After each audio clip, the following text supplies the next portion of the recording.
Hello, everyone, and welcome to the public space. What a crazy day.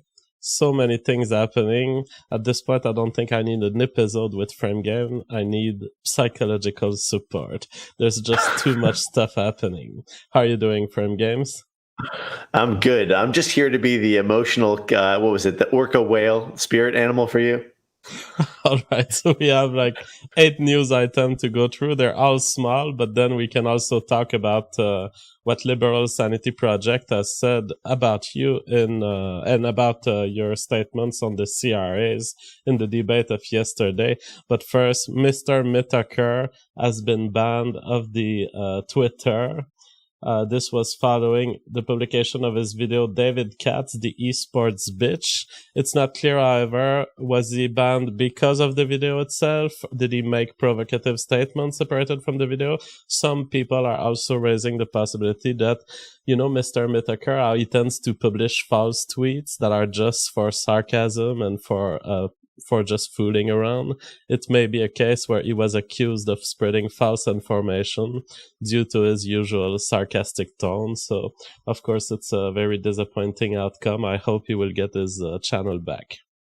Yeah, I got to see that video that he did. He put that out quick, and I think as part of the video, didn't he claim that he was sort of like a first responder on the scene, and like he was there with his family, DeAndre, or something. There was some trollish thing there that I hope it's a temporary a suspension, not a permanent one. Yeah, so people are pointing in the chat in this video, he had laughed at the fact that there's a Jewish newspaper pointing to the fact that David Katz is Jewish. It may be the reason too. Is that it? Oh no. But as far as his trolling approach, I didn't see that in the video itself. So if he did any sort of trolling like that, it must have been in parallel to the video. Yeah. All right. Now, Queen of Benz, who was a regular contributor to guest scheduling back in my Warski live days, apparently has been... apparently it's a guy. She's not a woman. And I always knew that she was untrustable in many ways. So I've always been careful when interacting with her. However, apparently, after closely collaborating with me and Andy Warski, Queen Benz was revealed to be David Combs. And not only that, but has trapped Andy Warski into sending pictures of his penis to her, and to reuse these as tools of extortion against Andy. This is what Andy is claiming on Twitter. He says, everyone make sure you don't follow David Combs. This man pretends to be a woman and collects dick pics and uses it as leverage to hold over as blackmail. I thought Queen of Benz was my friend. No, some dude with a disgusting plan. I have no way to verify this information. I have not had access to the dick pics, but it seems to be the claim of Andy Warski right now. Oh my God. That's Queen of Trans, I guess. She's always been extremely weird to me. I've never really trusted her. She was bragging at some point that she had a direct contact to Richard Dawkins and that she wanted to schedule a debate between me and Richard Dawkins. And I was like, it doesn't sound real. It's like, how did you escalate the call chain to get there? I know these call chains, and I was like, that doesn't sound real. And I've always... Well, I'll tell you. Sorry, I think I have the answer for you, though. I don't mean to cut you off, but she has one of his dick pics, clearly. That's how she's got the leverage to make the call happen. If she has Richard's dick pics, maybe that's possible. All right. On another news item, T is back on YouTube. He has released a video called Hello There. The video has a high dislike ratio. He's at 11,000 views. The video was released today. It's just what we've seen from T for the last few months. He claims that he was falsely accused of being a doxer. it's time that Kraut moves on. No one really cares about this. Start producing some real YouTube content. And by the way, he brags that what he's been doing for 6 months, he's put a backpack on his back and he's put some weight in the backpack and he's been running uphill to lose some weight. Kraut and T, don't brag about losing weight. Just show that you are valuable on the sexual market and any other activity than electrical stimulation of your nipple through artificial machines, and we will believe you that you're beautiful. You don't have to make up stories about backpack and jogging. And as far as your YouTube contributions, please start producing content so we can criticize it. Have you been a watcher of Kraut and T Frame Game?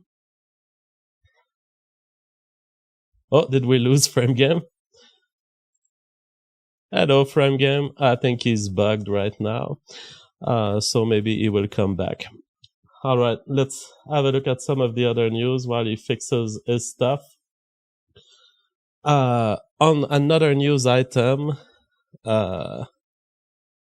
alternative hypothesis is not going very well. He's produced a video called Discarding Pan-European White Nationalism or Taking the European Revolution Seriously.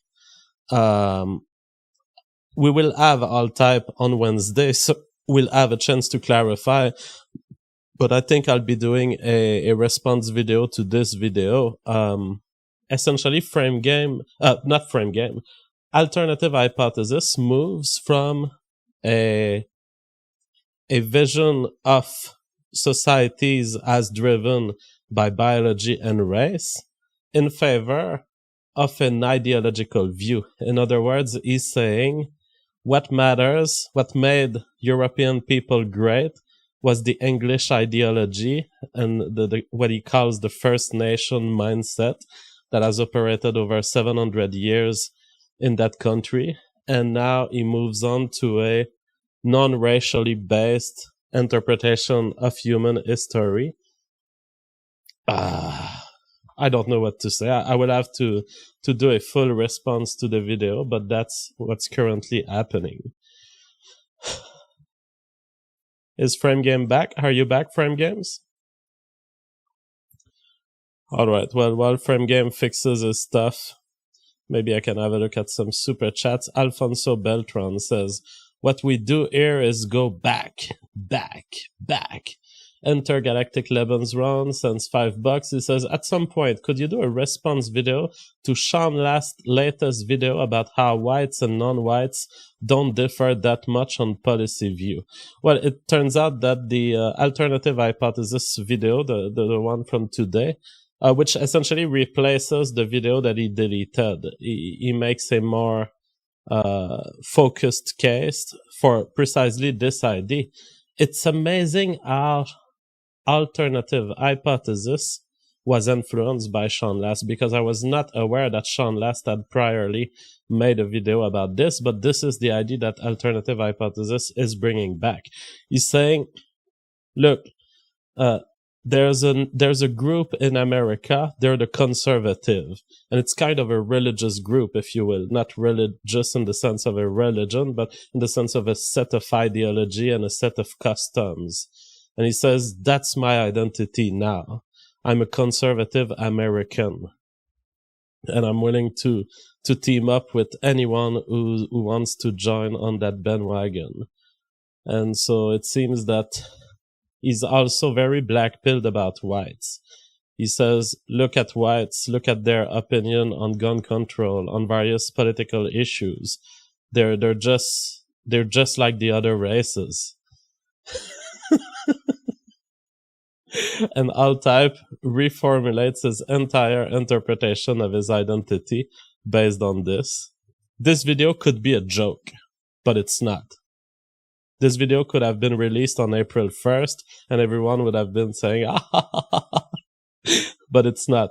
Altype has viewed a couple of data showing that whites are not always different from non-whites in America. For example, on questions like the gun question or on other small political questions.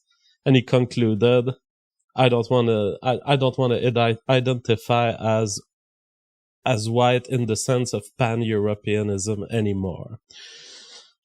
It's gonna need a response. I don't know when I will have time to do it. Can I do it before Wednesday? We'll see. Are you there, Frame Games?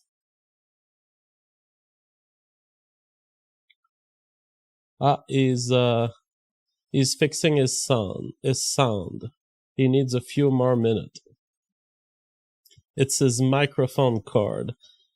Poor Frame Games. He never really had a good microphone cord. Alfonso Beltran says, doesn't Andy have a girlfriend? #liberalist, #trap no state. Yeah, this may create a little bit of tension. The fact that Andy sends his dick pictures to close female collaborators of his. Well, in that case, it wasn't a female, but at least he had the belief that she was female when he did send the pic. How will the Irish girlfriend of Andy live with this? We don't know, but we will be following the story and we will cover it on the public space. Rachel Carter sends $20. Thank you so much. She says, hey JF, not sure how many of your listeners are female, but you've got at least one. Keep up the great work. Frame Games is by far my favorite guest. Well, I don't know how many females, but the YouTube statistics in general seem to point toward 10% female, 90% male.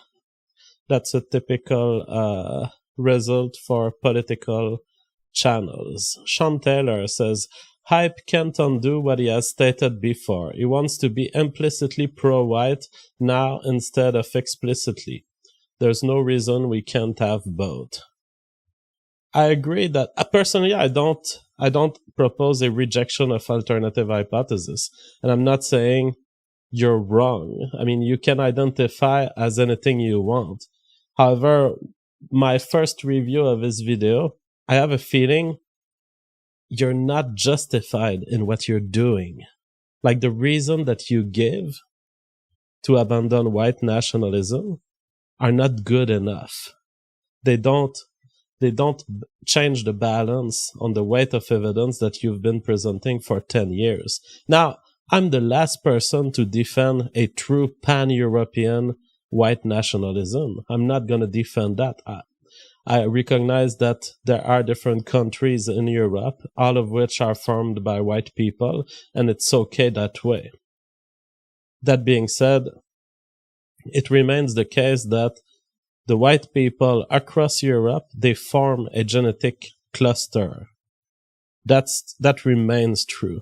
And so I don't know why alternative hypothesis has been led down this path of first worldism. It's his idea of first worldism. He's like, what makes America great? That's what he's looking for.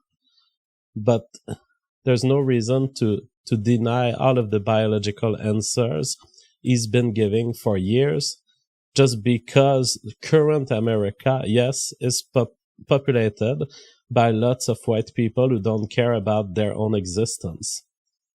It's not a good reason to abandon the idea of a sense of identity for white people as a genetic cluster that includes an inner diversity.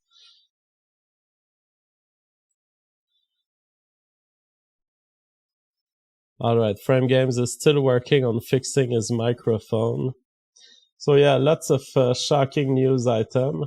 Now, in other news item that we will be reviewing today, a Buddhist woman complains that a mosque is too loud. In response, hundreds of angry people ransack the Buddhist temples and attempt to burn down her house.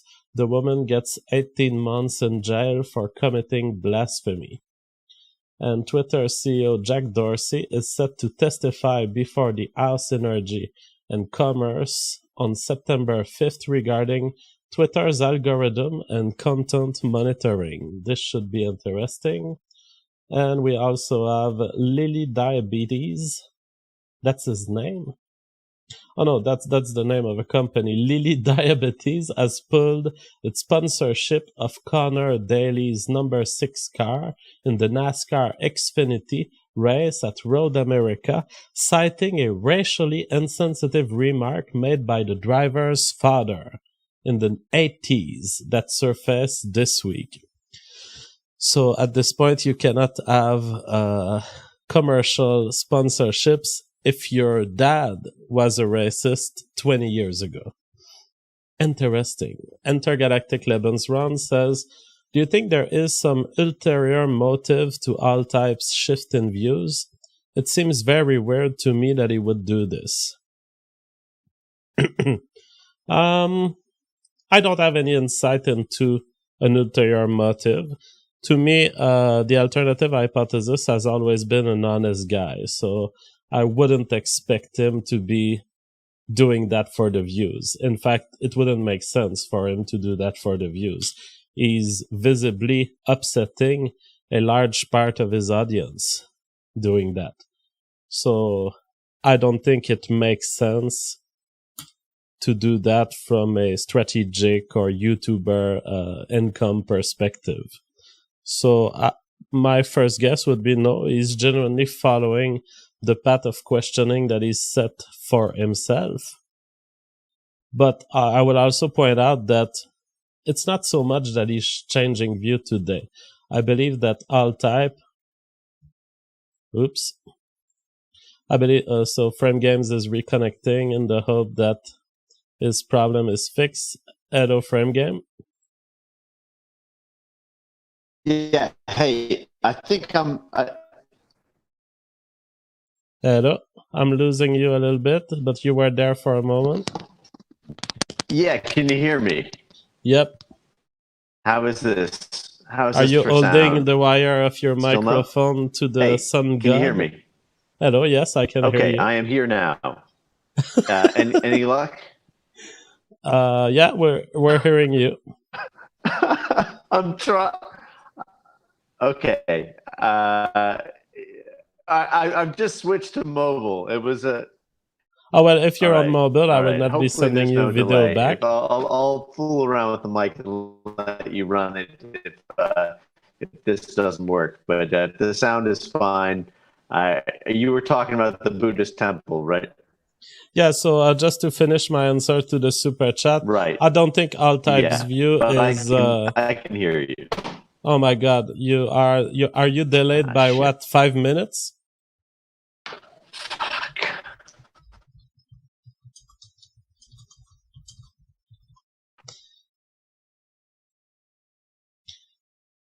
All right, it seems that Frame Games is delayed by many minutes. So yeah, it's like there's like a 15-second delay. I'm sorry, man. I'll go back to the computer. All right. Sorry. Thanks for your patience. You keep running it. I'll find my way in. All right. So yes, I do not think that all type is strategic in its change of mind, but I will point out it's not so much a change of mind. I think that All-Type has started with his idea of first worldism even before getting on the alt-right wave. So maybe what we have is someone who not so much is changing view today, but someone who's been uncomfortable with what he's been pushed into for the last 6 months.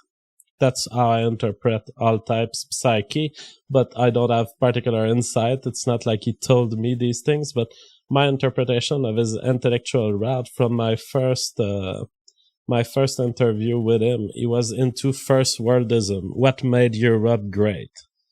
And his answer had always been biology. And the selection process that I've went on when we were selecting people by kidnapping murderers and by killing them, by imprisoning them. This is what had made the European people great. Now today, he looks at America and he says, well, there's lots of white people that are not conservative. And so I'm switching my identity. I now consider that conservatism is a kind of religion, and I'm interested in teaming up with anyone who's a conservative. It is very, very bizarre and very present-oriented. And I think this is what I will mention in my answer to All-Type. There were wars within the white race for hundreds of years, the French and the English, for example. And I'm not sure that, and the fact that none of them won over the other, the fact that these two strains of the white people, if you will, have survived, tell me that English Protestantism and conservatism in general is not the root of a particular, it's not a special root. You can identify with this. You can understand yourself as an Englishman. That's okay. But it doesn't deny the wider observation that we do on the entire white race. And it doesn't deny the nuclei that this race constitute. Secret Genius says, utterly black-pilled and race-mixing people can and should go their own way. The rotten branch falls off by itself. Natural selection at work. You guys are much quicker to discard All-Type than I. Harry Boy 3000 sends $7. Thank you so much. He says, Jeff, Frame Game, your predictions on future of currently rising nationalism in Europe. Thank you both for great work. Best regard from Slovenia. Personally, because of my culture, I'm most informed about France, and the rise of far-right French nationalism has already occurred. It didn't reach a peak that was sufficient to create a political movement, so I'm kind of black-pilled about France. Now, lots of people are talking about Italy. We're going to do an episode tomorrow on that subject. Just before Alze join us at 8 p.m., we will have Arctos Media, who is in Italy, and he's going to talk about the rise of nationalism in Italy. Now, I'm not really expert enough to give you an answer, so I will wait for tomorrow, and you'll get your answer. We'll have a close look at the current rise of nationalism in Italy. Is it enough to save Italy? I don't know. There are hopes, but as a Frenchman, all of the movements that you see, the great positive aspects of Sweden and Italy and other countries in Europe, I'm very careful with being enthusiastic because I saw these movements rise and fail for the last 15 years in France.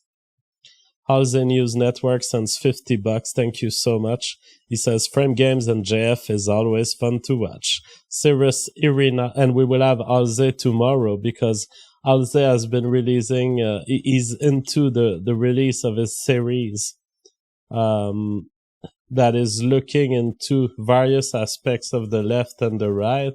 He's been criticizing, or at least raising doubts about David Duke. And I would like to talk to him. I didn't find that his report was fair enough. I think that his report was kind of letting the audience guess that he had more info than what he had. And I can't wait to talk with Alze and see what's his position on this. Cyrus Irina says, please have Spencer on to discuss pan-Europeanism. He has expressed a grand vision for a unified Europe, but hasn't been pressed on the detail. Well, this will be precisely what we're going to do. Wednesday, we have Richard Spencer, All-Type, and me. We're going to sort it out. We're going to try to do an intervention on All-Type, but if it doesn't work, in any case, we will be talking about pan-Europeanism and whether white nationalism should have a conception of the white race as a whole or be more local. Intergalactic Lebensron says, do the Basque people have a distinct language? I think they do right now in France.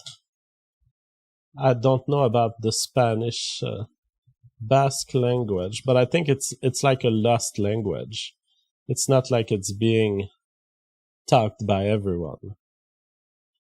It's stocked by 660,000 people in the north of Spain and the southwest of France. So it's a good mass of people that are able to speak the language. So it's not a completely dead language, but of course, the Basque probably know French better to operate in French society and Spanish in Spanish society. JF needs 2 streams a day, a morning one and the usual at night. I would love to do that. I'm thinking that the morning one could be a cooking show, but it requires some work to install all of the equipment and think about my recipes.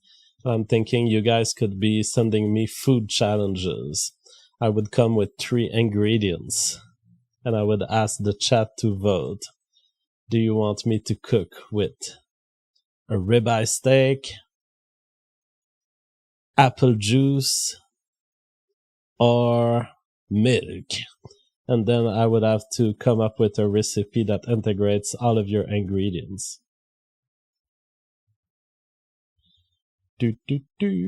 Alright, we will be waiting for Frame Games to see if he can fix his stuff. What are you up to, people, on the regular chat?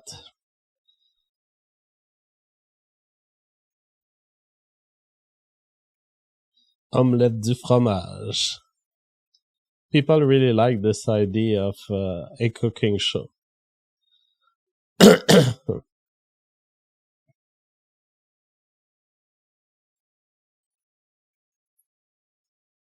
Yeah, it would be a far-right cooking show, so it would be a cooking show where we talk about immigration and the need of a people to survive. Hello, Frame Games, are you back? My God, what's happening with Frame Games? He's there, but he's now he left. Yeah, so let's try to do, while we wait for Frame Games, we can try doing an exercise for the cooking show. So vote 1 if you want me to cook with ribeye steak. Vote 2 if you want me to cook with brisket, beef brisket. Or vote 3 if you want me to cook with apple juice. I remind you, 1 for ribeye, 2 for brisket, beef brisket, or 3 for apple juice.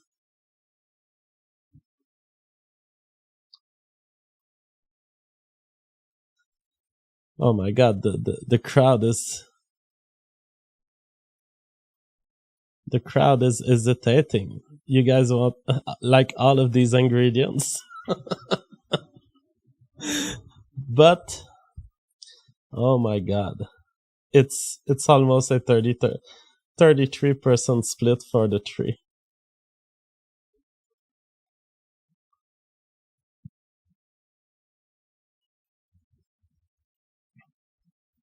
I'm surprised. I thought you guys would have wanted the apple juice to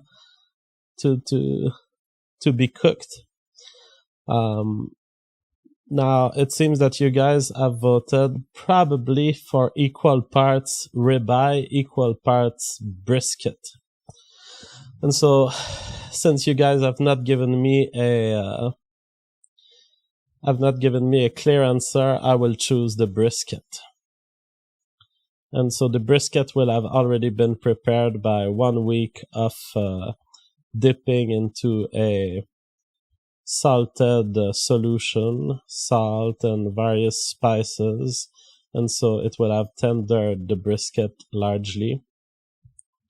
And so I will be just frying the big piece of beef brisket, the complete beef brisket. I will be frying it in a pan with butter, and I will also cover it with spices. And once the beef brisket has been properly cooked on all sides to acquire a crusty outside, I will then put it in beer and I will put it in beer mixed with beef broth and mustard and honey and some wine, maybe some vinegar. And I will be putting this brisket into the oven for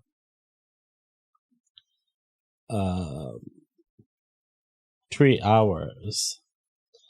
Then the brisket will come out super tender and all infused with the sugar from the honey, maybe some maple syrup. And then I will be slicing slices of this brisket that will fall. You know, it will be so tender because of the 2-hour cooking. It will fall of itself, and even the fatty parts of the brisket will be eatable. And those slices, I will simply put them on a piece of French bread, a bread baguette, and I will put maybe some Dijon mustard on the French baguette, and that's it. We will have little sandwiches of beef brisket. Bumper Dram, $20, says, for a change of pace, please consider the guest Ice Age 2050, the climate guy. He's an interesting kid with some takes on climate. It's an interesting subject, climate. I don't really take position on this question because I'm not enough of an expert, but we could have him on to discuss this question. People are asking, we never see JF standing up. Is he handicapped or is he on a wheelchair? No, I am fully bodied and I have functional legs, which allow me to walk normally. It's just that when I do YouTube, I do it on my chair. Alfonso Beltran says foie gras. Oh God, that is a good idea. I would be slicing complete livers of duck, which gives up slices that are approximately that big. I would be simply covering them with salt and pepper, and I would be putting them in a pan with no butter, because foie gras is fat enough to furnish its own fat. And so I would just turn on the heat to the pan would become hot, and I would just drop the slices of foie gras about that thick. You want them that thick because if you make them very small, these foie gras slices, you're going to cook the entire inside. I cook the foie gras so that the inside of the foie gras is still pink. And so I'm going to just let the foie gras fry on one side for maybe 40 seconds. We're talking about a piece of liver that is like butter, so you cannot leave it to cook for too many minutes, too much time. So I would leave 45 seconds on one side, then I will do the other side 45 seconds, and I typically complete the foie gras cooking with maple syrup. I just drowned the foie gras in maple syrup, and then I let the cooking continue for 30 seconds so that the maple syrup crystallizes in a solid layer around the foie gras.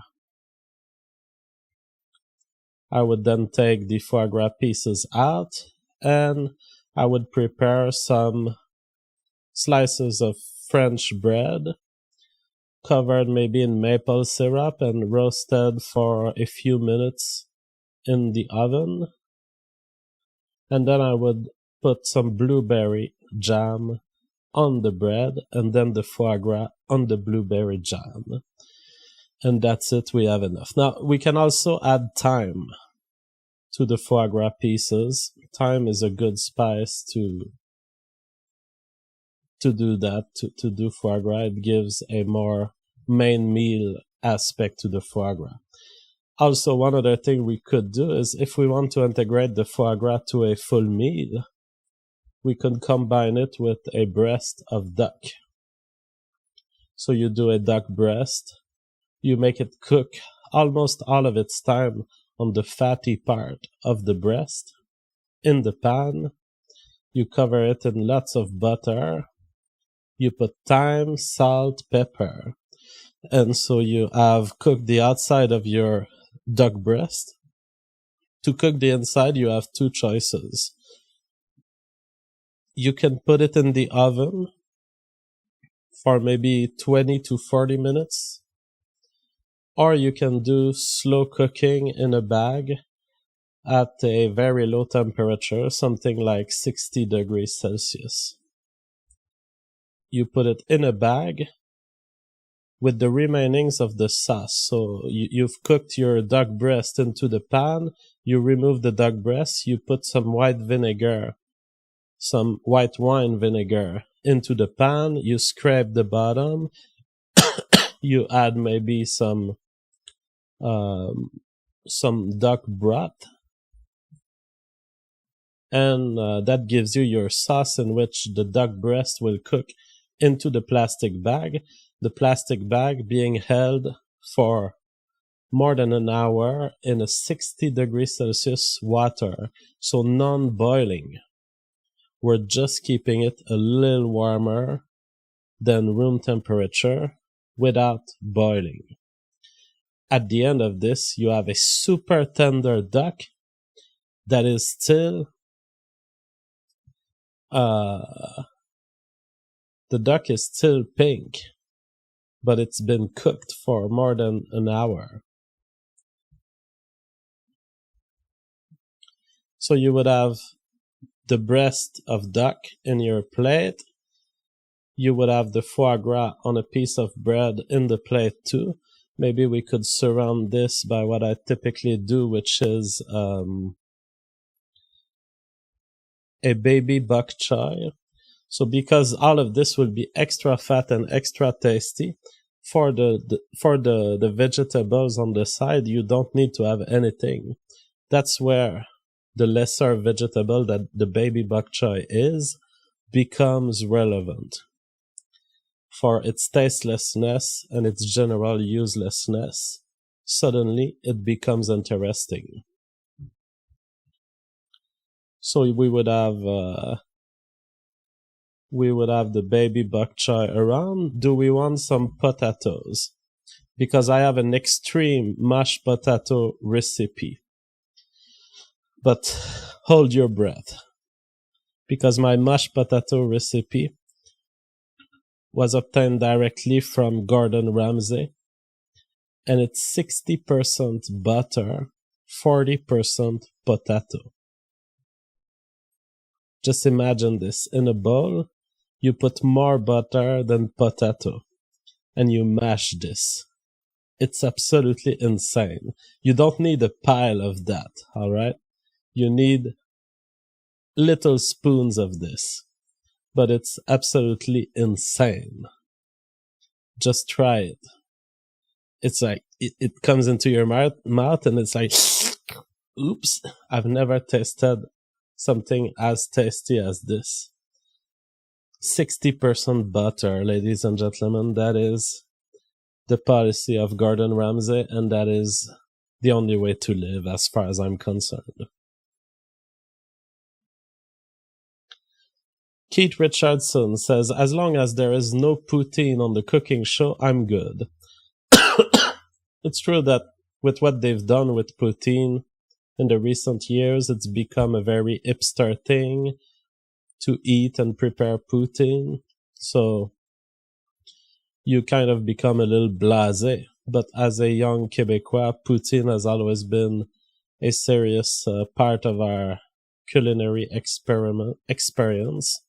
And so certainly I would be up for creating poutine, but they've done everything with poutine.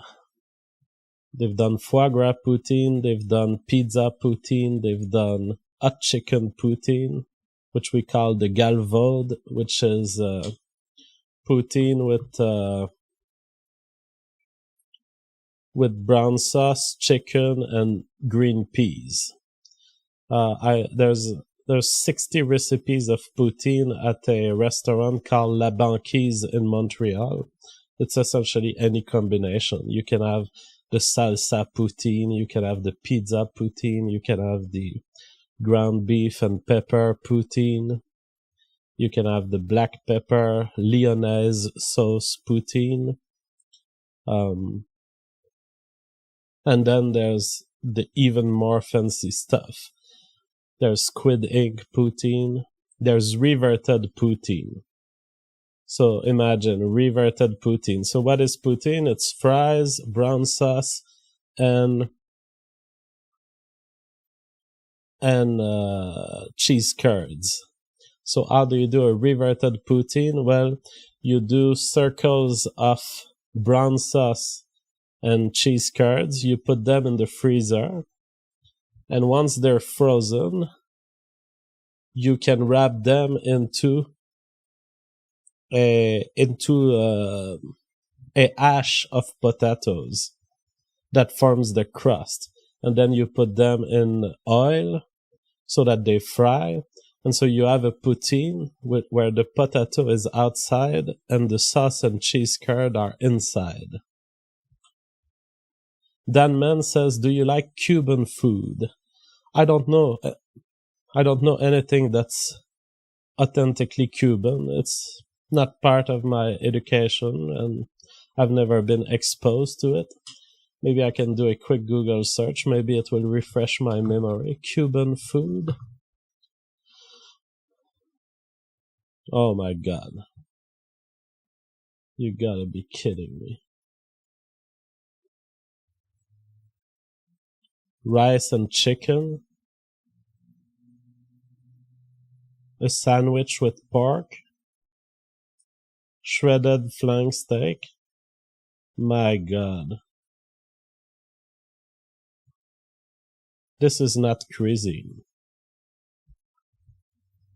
If that's your best, that's what you think about using as an illustration for Wikipedia, you're really in bad shape. Look at the French cuisine page on Wikipedia. That's what cuisine is. Leeks, lobster tails. Oh, look at this. Presentation. Look at this. A single one of these photos beats the entire Wikipedia page of the whole Cuban cuisine thing. Now that's a good presentation of foie gras.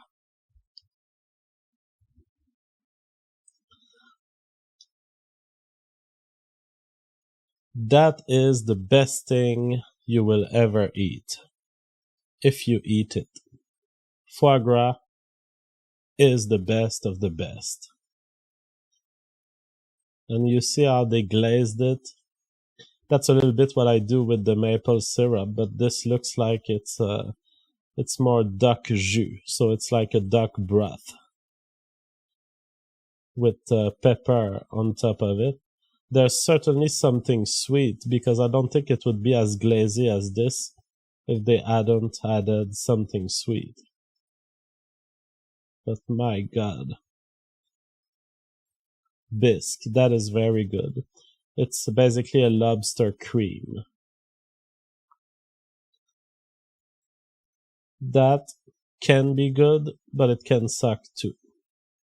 It depends on whether it's well prepared. And of course, steak frites is something.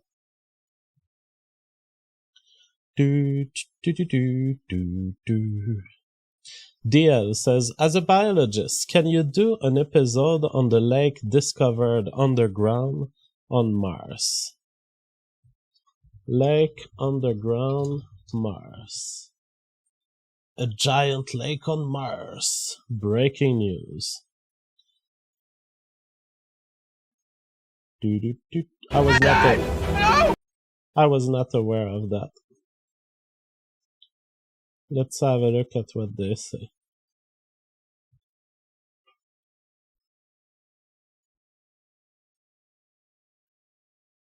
A permanent body of water on Mars.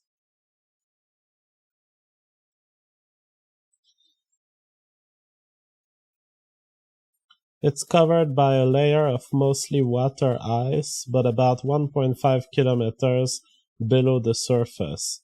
The waves reflected off of something weirdly bright and shiny, especially compared to the area around it. It was exactly what you would expect to see if the waves were reflecting off a boundary between ice and liquid water.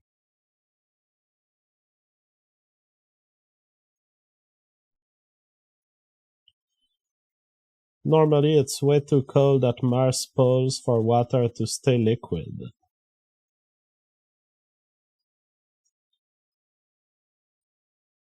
Man, this guy has not even talked yet, and I'm already annoyed by him. If there's some source of heat below the surface that we don't know about, it could mean the water is warmer and probably less salty than we think.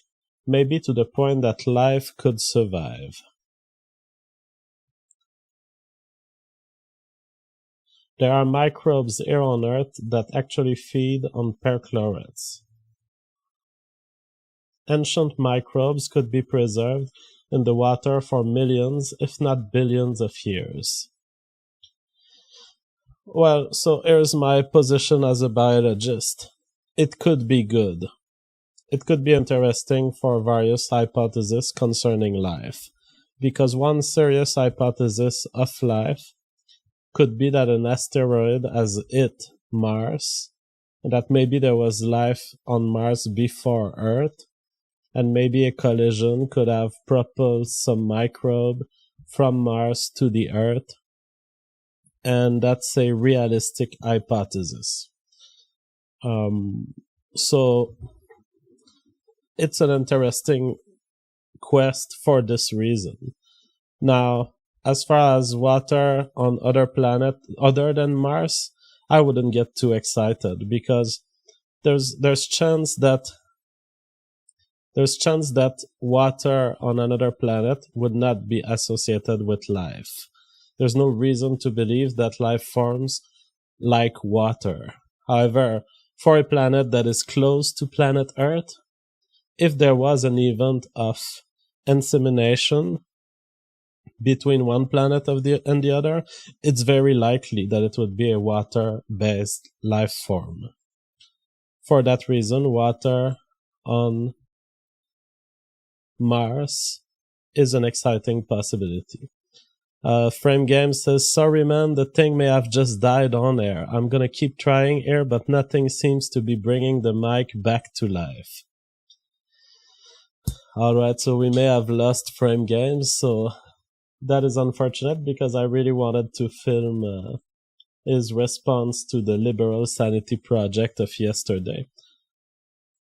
PG says, on the origin of life, are you familiar with the Vester-Ulbricht hypothesis? Vester-Ulbricht. I consider myself a good theoretician on the origins of life, but I've never heard this hypothesis, at least under this label.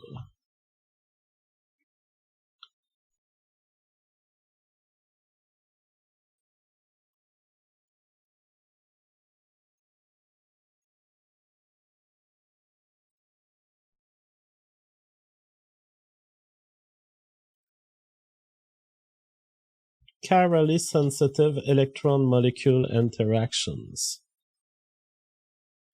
All molecular forms of life have chemically specific endedness. However, the origin of these asymmetries is not understood. That's true. I mean, for example, because in chemistry, you have a property of molecules which we call endedness. And it's really that you can always have this, well, always, you can often have the same molecule in an L configuration or a R configuration. And it's really the same atoms, but they're plugged in mirror fashion, if you will, counterclockwise or clockwise in their orientation with respect to each other. And weirdly, all life forms, they all use the same kind of molecule. It's like you could eat L sugar, but if I don't know, molecules of life, I believe they are R-oriented. Life forms and the NES molecule RL. I don't remember which one it is that we are.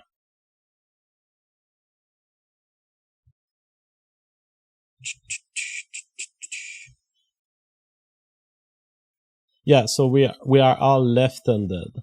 So if you eat sugar that is right-handed, your body will not digest it.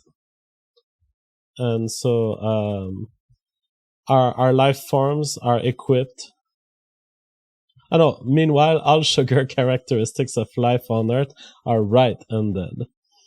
So if you eat right-handed sugars, you will digest them, but the amino acid characteristics of life are all left-handed in shape and cannot be exchanged for their right-handed. So the idea is, for a certain molecule, all of our life forms all function on the L type of molecule or the R type of molecule.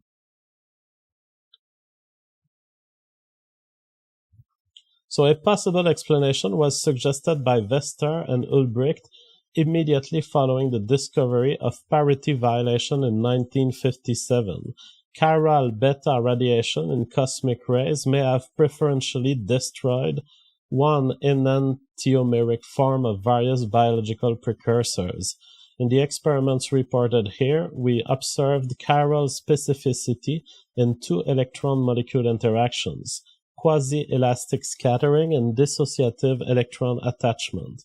Using low-energy longitudinally spin-polarized chiral electrons as substitutes for beta rays, we found that chiral bromocamphor molecules exhibited both a transmission and dissociative electron attachment rate that depended on their endedness for a given direction of incident electron spin.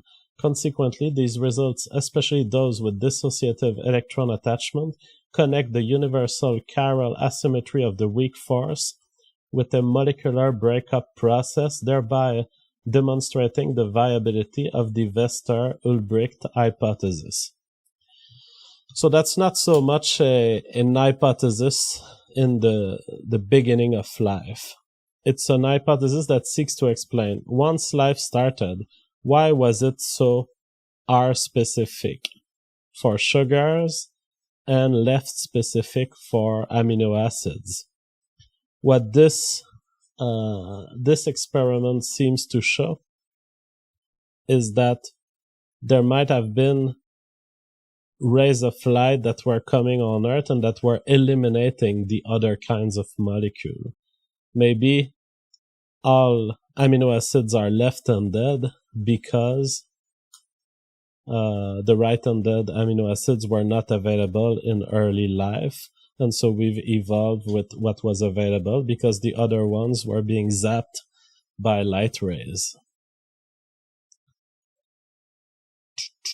So yeah, it's a very good hypothesis for understanding this chiral asymmetry in life forms today, but it's not an hypothesis of the origins of life.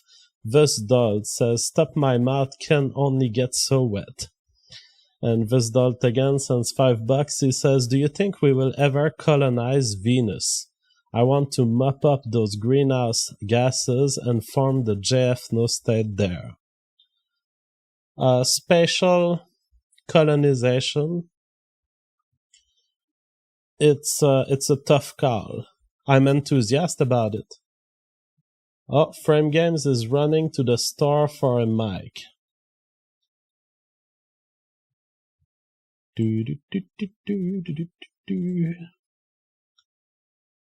I can't believe Frame Games is like a professional YouTuber.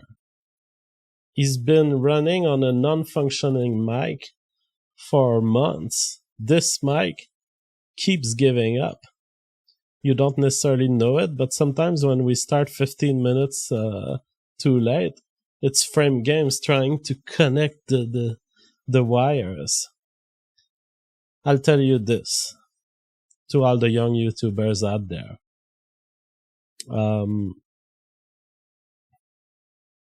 It's technically feasible to resolder a microphone wire, but don't do it. If your cat ate the wire, just buy another wire. Buy another headphone, buy another microphone. It really never works the way you would want it to work.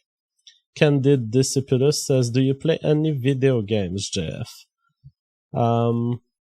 Yes, I play Dota, and I play Don't Starve Together.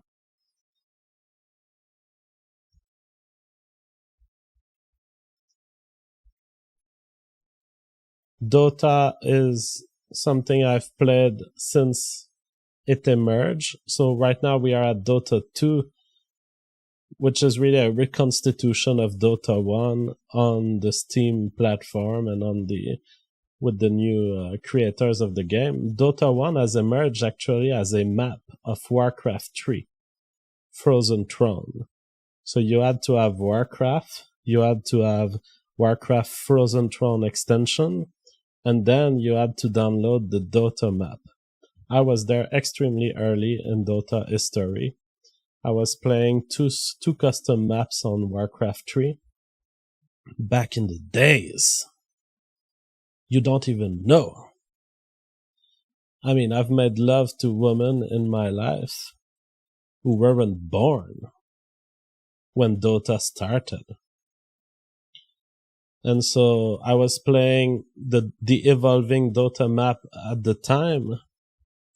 And I was also playing Risk Revolution, which was a custom Warcraft 3 map. Too bad that it never got reconstituted elsewhere, because this was a great game. I will leave it here for history, because this will all be forgotten by you guys, the young white nationalists like Alternative Hypothesis and shit. Risk Revolution 3.0 was a great Warcraft 3 custom map. The only problem was that no one wanted to play it. And so I often found myself alone. And someone on the chat says JF Pizzagate. I was kidding, okay? I was kidding. I don't know the exact year where Dota was created. I do not have sex with any children, okay? Calm down. I thought that Dota was created in like 1998. Alright. So Risk Revolution was a game of Risk implemented with archers and heroes inside Warcraft 3. And it was absolutely fascinating. I was the biggest fan of this map. Unfortunately, there was not enough people playing it, so you had to wait a lot before you had a 10-player game. Blunderbuss says, do an episode on Winston Churchill sometime. I don't know much about this guy. I could do an episode on him. Jeff used to stream himself autistically playing Harvest Moon. That was like 2 years ago. That's true, Penoshi. I started my first YouTube stream and Twitch streams playing Harvest Moon. Sometimes I was playing Harvest Moon and doing psychological analysis on callers. It was pretty insane.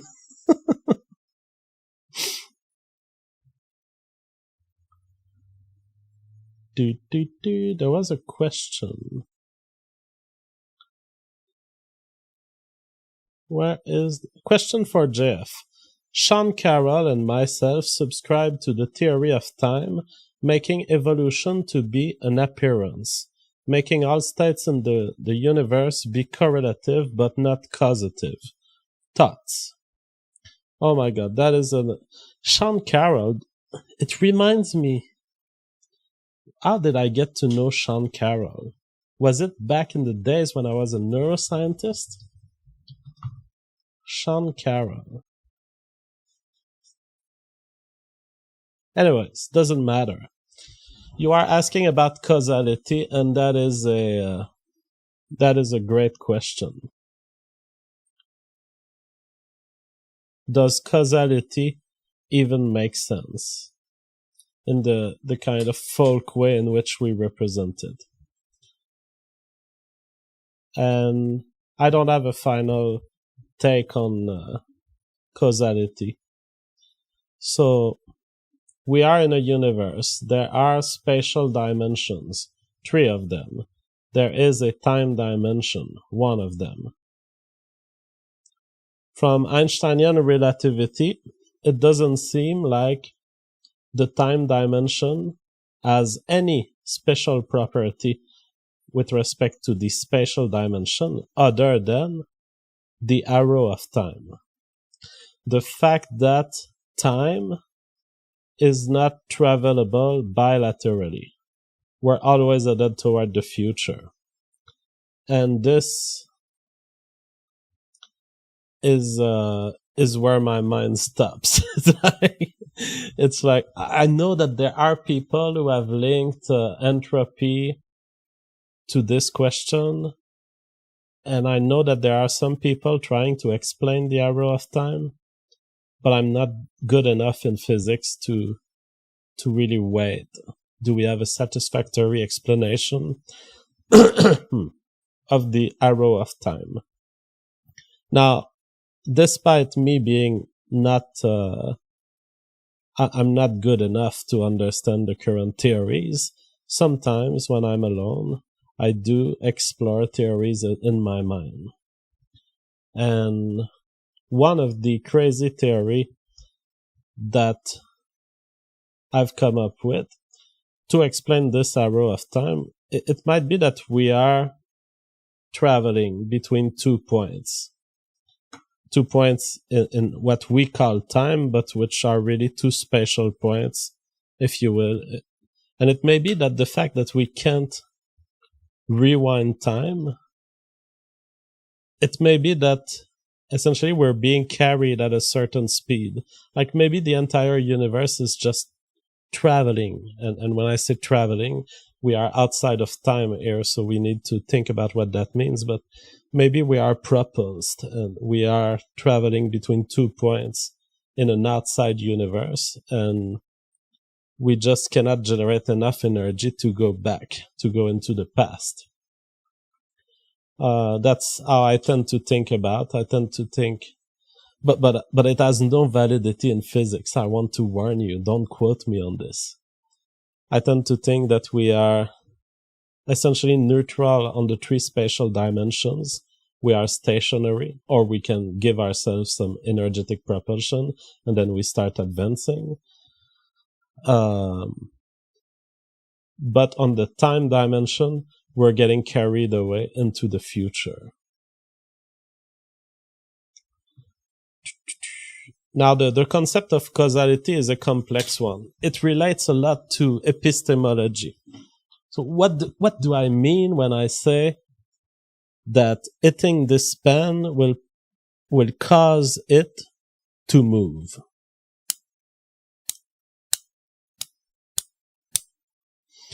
What do I mean when I say I can cause this pen to move?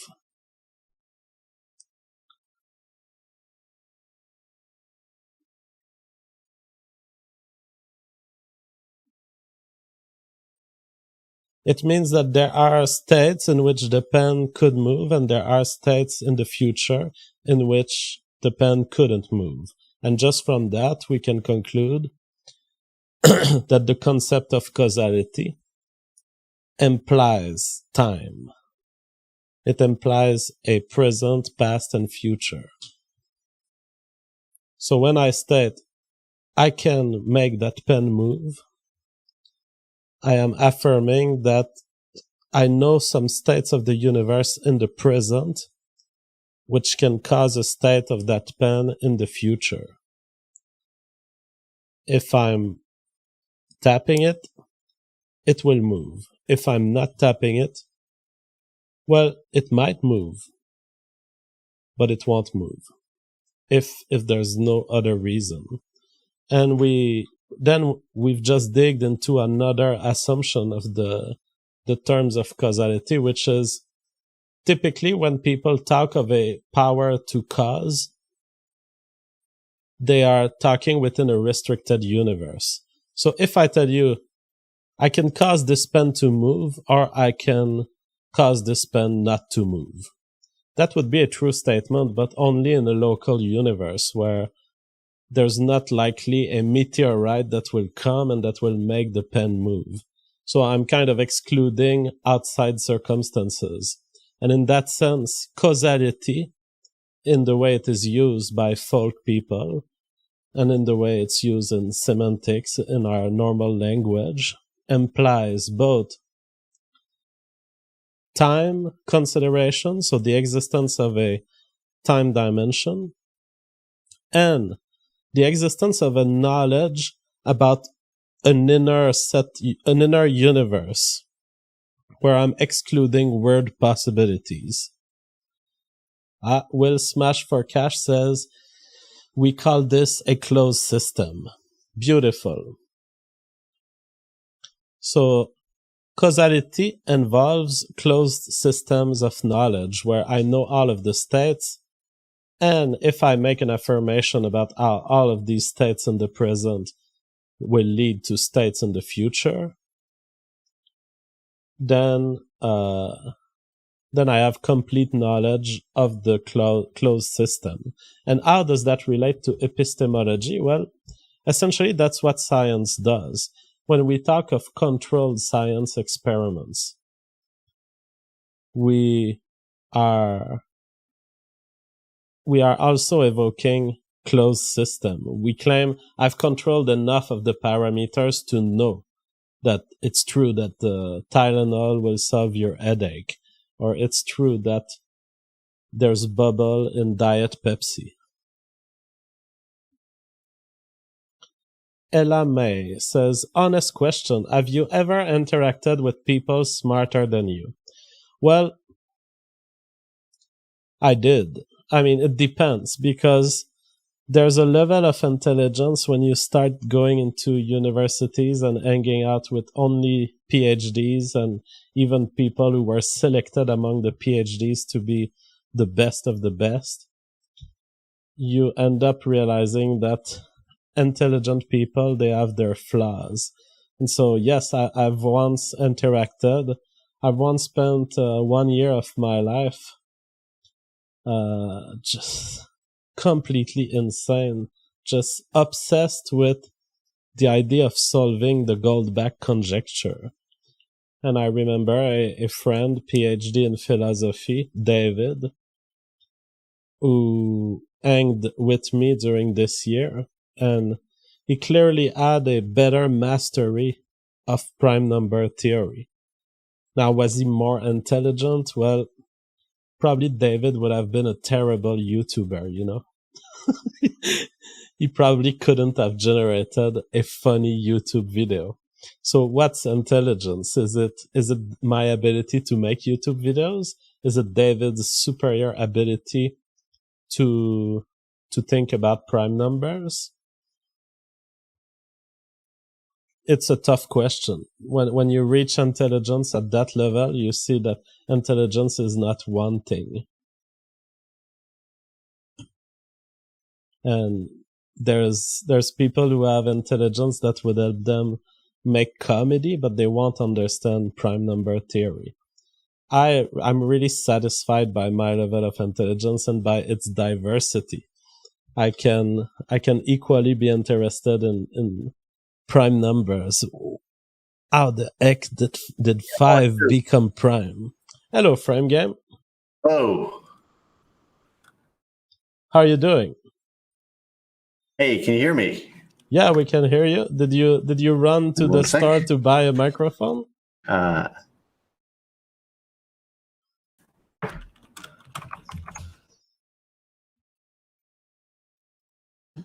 Hello. Hello. Do you hear me? Hey, yeah. You are back. Frame Game. Did you buy a microphone? Yes, I just ran out and bought a. Are you on Wi-Fi because you're cutting? Hello, Frame Game? It's not his microphone the problem. It's his freaking internet wire. What the fuck is this guy doing?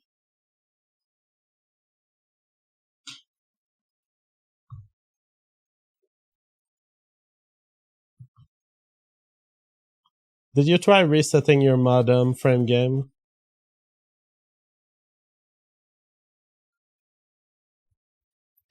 He says, no, I'll do that.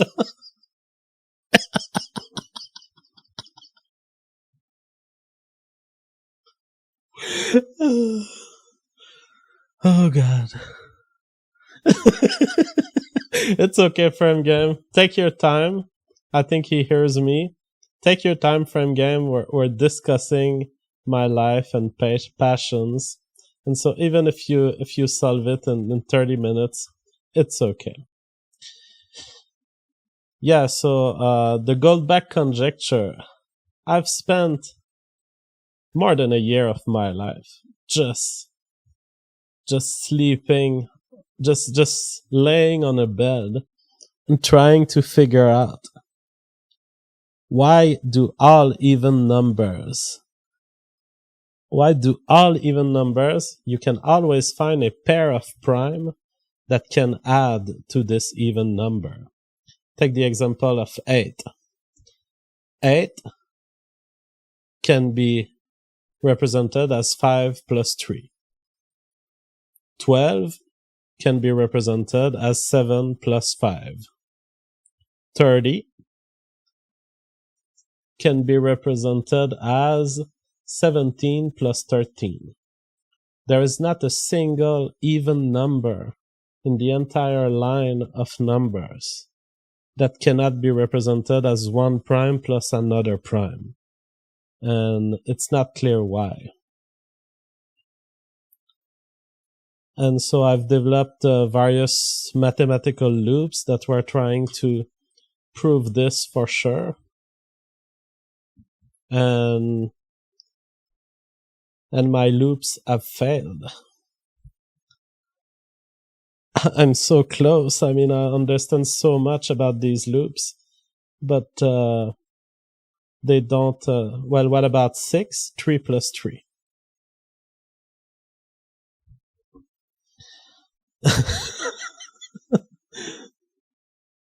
So yeah, I've developed loops where I was doing, okay, let's divide the even number by 2. Let's add the series of all numbers, of all odd numbers. Let's say that it's an even number that is a multiple of 4. Let's add all odd numbers between 0 and e divided by 2, e being the even number. And I started creating mathematical loop that would demonstrate eventually you can repass those numbers in and repass those numbers in, and you would reach some point where you don't have numbers anymore and there has to be a prime there. But David reviewed my 50 equations and he found that the 50th step was a division by 0. And therefore my entire year had been spent developing equations that were not valid.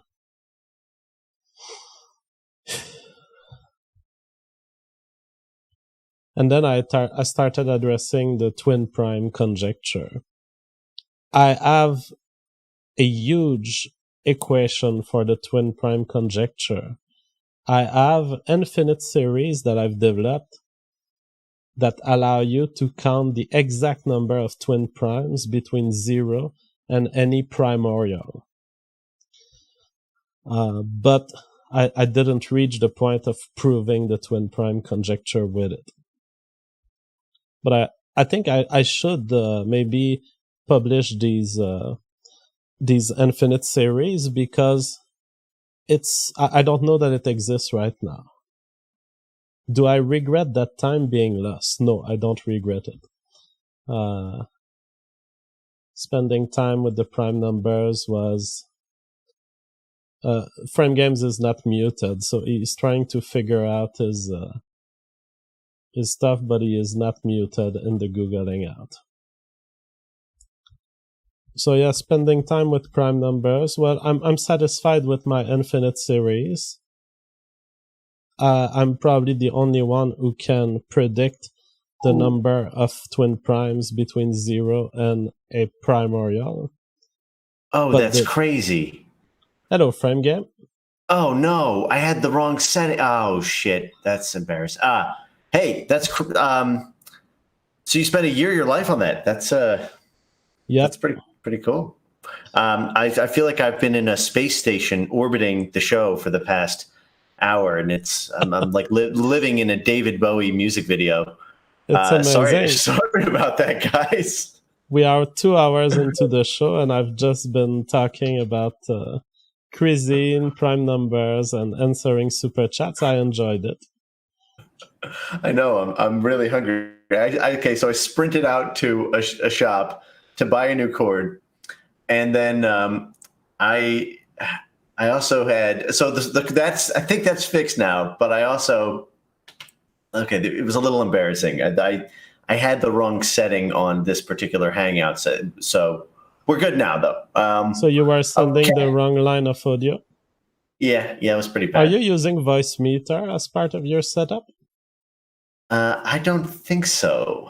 So. I'm just doing whatever the normal thing is when you plug in a microphone in there. But hey, man, I learned a lot. I learned a lot about you over the past couple hours. So I'm glad I showed up casually late to the party. All right. Let's read some of the few super chat, and then we can get into the CRA stuff and the debate of yesterday. Is that good with you? That's beautiful. I'm sorry about this, man. I feel like shit. This was pretty brutal. As a professional entertainer, I always have a way to survive alone, without subjects, without preparation. So Vesdolt, this one I read. Intergalactic Lebensrun says, could Frame Games' unwillingness to buy a new mic have anything to do with his Jewish heritage? Well, he proved to you that he was willing to run to the shop and get a new mic, so credits to him. Alfonso Beltran says, I also study biology. L-glucose is biologically inactive but makes a good laxative because as it passes through bowels, it will attract water. I know, I am familiar with it.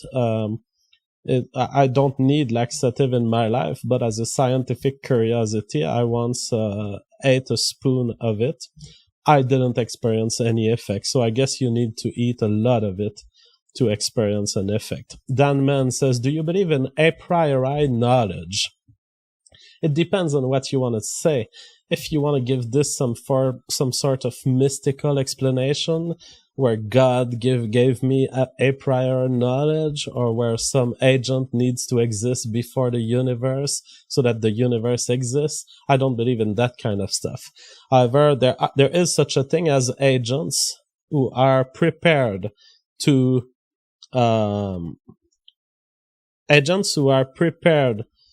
answer states of the world, but they are prepared through evolution, and they've never really encountered this state of the world.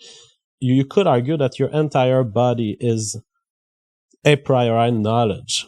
It's like, why did your hand know that it had to have those little patches of skin with little detectors for heat and detectors for cuts laying under the skin? Shit, Frame Game still disappears. This guy needs to understand his problem is software and internet based. It's not his freaking mic. Yeah, so you can have a priori knowledge in the sense of having life forms that are already prepared to address the environment, but that's due to evolution. It's due to the fact that they were selected to be in that way. John J. sends $10. He says, all type is one backwards homosexual. I agree that for now, ethnostate talk in the US is somewhat pointless, but he showed his true colors, saying he would align with based Hispanics before black guys. Yeah. I mean, I'm fine. I will not be critical of Altype's choice. Altype can choose to be that way. But that doesn't mean I agree, and that doesn't mean I will be following his path. I think that Altype, I don't know. He was convinced by some data that he looked at. He's more interested in the current political fight than in the long-term care for the white race. I think it's an error personally, but not an error that it's a moral error. It's not an error where I say you are objectively wrong. It's just you've just conceded to the years of leftist discourse toward your argument. I mean, it's amazing. In the video that he published, he makes the argument about the intra-diversity of the white race.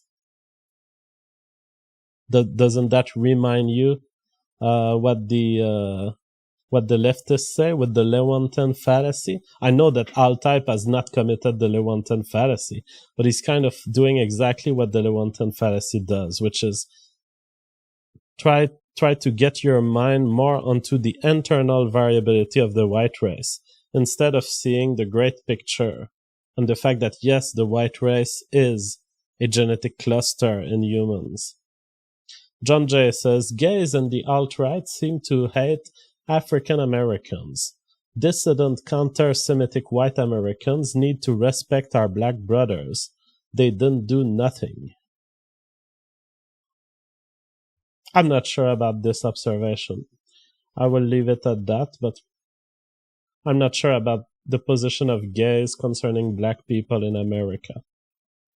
American Rebel says, Liberal Sanity Project is in the chat, JF. Let's get this started. Well, it would be great to get this started if we could have frame games with a technical setup that works. He's in the Hangout. Are you there? Frame games? Who the fuck has this kind of issue? Where he's in the Hangout, he hears me, but he can't talk. Hello. Hello, Frame Games. Oh, yeah. Hey. Okay, great. You're back? All right. JQ says, Jeff pronunciation challenge. Hedgehog, jewelry, squirrel. You totally got me there. American Rebel says, are any of your college lectures on the internet? No, because I never really did college lectures. I've been a teacher online, but I left academia when I was a postdoc. So I never became a professor. Now, I did some courses here and there, but none of them where I was the official professor. American Rebel, this one I read. And finally, Yosemite Sam says, the real point of curiosity is what happened to cause this 180-degree shift in all types thinking. And John Jay says, the only gays in the alt-right I know of are Altype and Greg, both very disrespectful to African Americans, both very weak. Well, those are strong statements. Frame Games, you are back? Oh no, don't tell me. Me, right? Now I can hear you. Okay. Oh my God. Yeah, so maybe it is the mic and not the cord or the internet or something. But all right, I'm just going to assume that you can hear me. So let me just launch into this, I guess, since we're going to transition into talking about the CRA, but more specifically, the 2008 financial crisis and all of the diversity industry regulations associated with it. So if you remember, the CRA was one of several legislative engines driving what happened in 2008. Can you hear me all right before I launch into it? I will let you know if we lose you. Sure. So there was so much said, I guess, over that I'm not sure exactly where you think it's most productive to start. I hear that the gentleman is in the chat. If he wants to come on, I'd be happy to have a conversation about it as well. But let me tee up the issue this way. From top to bottom, what I heard last night was what somebody would say when they're reading a brochure about something that they don't really know anything about a priori, and they're just kind of reading the talking points and not really thinking about it critically, and relying on so many different kinds of fallacies, appeals to authority. Let me just launch into it. Right away, he defined the CRA as follows. He said, and this is a direct quote, "The CRA mandates banks loan money to Americans without discrimination, effectively ending the practice of redlining. It simply makes banks lend without regard to race." Don't really know anything about it. Hello, Liberal Sanity Project. Hi, how you doing? Hey, Fine. So since Frame Game invited you to join in, you are in. So Frame Game, I guess we could let Frame Game express his view first, and then we could see your response, if you guys are okay with this. Yeah, that sounds good. So first, the way that you teed up the issue, you said that the CRA mandates banks loan money to Americans without discrimination, effectively ending the practice of redlining. It simply makes banks lend without regard to race. Is that still your position of what the CRA does? Yeah, I think so. Or I think, well, yeah, I think so. You think it makes banks lend without regard to race? Yeah, I think so. Okay, so if there were race-based, explicit, I'm not talking about just implicit, explicit race-based provisions in the CRA, you would admit that you're wrong. Sure, but this feels like a gambit going on. Well, it's obviously a gambit because it is explicitly race-based. Do you want me to I can share a screen with you. I can pull up direct. I mean, I've actually worked with this. Right. Like, I represent clients who actually deal with this. I was on a stream with, and that's at a high level. We're talking about executive management. I mean, I've talked to bank tellers who say they have to deal with CRA stuff, and it is explicitly racial. What it's now, I would begin to give your position some more credibility, and maybe this is what you meant. And I don't mean to be too semantic about it. If you said that it uses race-based practices to try to correct historical and systemic racial imbalances. So it sort of does what affirmative action does by being race-based to combat race-based bias. Do you want to amend your thought on what the CRA is as follows, or do you want me to go through the process of showing all the different ways in which the CRA is race-based? Well, if that's what it does, then that's what it does. I mean, if I was wrong about it, then I was wrong about it. But my understanding was that it ended redlining, which was race-based discrimination. So, I mean, if it did it that way, then sure, then I'll admit it. Okay, are you familiar with the legal theory that was newly created in 2009 called reverse redlining? No. Okay, well, that's what it did.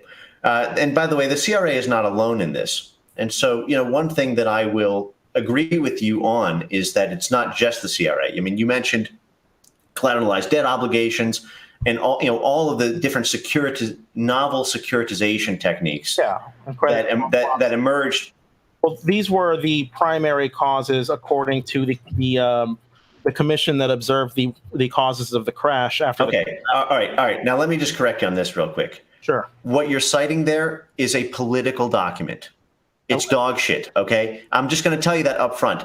You relying on that document is like someone relying on a Huffington Post analysis of who is going to win the Trump presidency. Does that apply to the Federal Reserve too? Because I'm pretty sure they said the same thing. It absolutely does, because the Federal Reserve was part and parcel on this. The Federal Reserve came out with what they came out with post 2008 in an attempt to preserve Fannie and Freddie doing business as normal and try to. Yeah, I mean, that's like asking a criminal, like a criminal's defense attorney, for your official statement on something. All right. So where do you? Of course, the Federal Reserve is going to say we didn't do nothing, right? Yeah. So where do you suppose I should go to find this information then? I've got a great paper with you. It's absolutely perfect, and I'm not asking you to rely on it as you relied on the other document. I'm asking you to use your own independent judgment to read what you've read and the document that I'm going to send you, and I'll put it in the chat here. I'm just going to need to find the link to it again, which does a great job of summarizing, and not just summarizing, it's like a 400-page dissent from the Federal Reserve paper. So just give me a second. I'll pull it up for you. Why should I go with the dissent over the Federal Reserve? Why should you know what the dissent is? No, why should I go with the... I'm sorry. Can you hear me? Yeah. Can you hear me? Yeah. Sorry, my mic's a little distant. Why should I go with any consent paper over the Federal Reserve? You shouldn't. And this is a fundamental difference between me and JF and the character that I heard last night. And I mean that, I don't mean to be disrespectful when I say that. Yeah. But you shouldn't defer to anyone, my man. You should just take the facts, verify whether or not the underlying facts are true, and then use your own independent judgment to determine whether 1 + 1 is 2. Okay, where do you get these facts, and how do I trust those facts? You can independently verify them 1,000 ways. I'm trying to pull up the exact paper for you and trying to give you time to have your position while you're asking for a specific link, and I'm going to provide it for you. Right. I'm trying not to touch any of my setup here. If you heard that was a little bit fragile. So why don't you fill the space for a little bit while I pull up a great source for you that you can read offline after this. So this is the nature of gathering sources that's a little bit precarious, is that everybody's going to assume the one disagrees with him has a bias or has a flawed methodology, or they'll find any kind of a reason not to trust it. And I think that's typical of lefties and righties. It's not unique to any one side.